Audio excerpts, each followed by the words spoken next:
السلام عليكم ومرحبا بكم في فيديو جديد. تنهي حياة الابنة ديالها ذبحا في الهرويين. أفادت مصادر بأن عناصر الدرك الملكي بالمراكز الترابية الهرويين وقفات اليوم الثلاثاء امرأة كتشابه في الذبح ديالها الابنة ديالها من الوريد إلى الوريد في المنزل الأسرة ديالها في نواحي الدار البيضاء. وأوضحت المصادر ذاتها أن الأم كتشتبه في الذبح الابنة ديالها البالغة من العمر 9 سنوات صباح يوم الثلاثاء باستعمال السلاح الأبيض، قبل أن يفطن الأب إلى الحادث وشاف الزوجة ديالو كتحمل السكين في اليد ديالها اللي مخلطة بالدم وفي انتظار تعميق الأبحاث الميدانية والتقنية.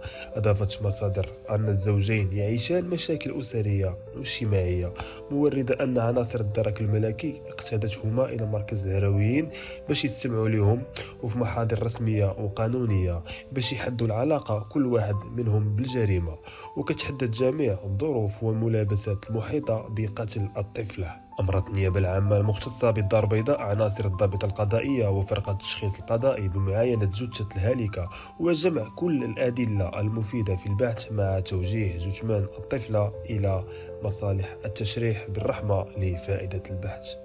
ما تنساش تضغط على زر الاشتراك باش يوصلوك جميع الأخبار الحصرية.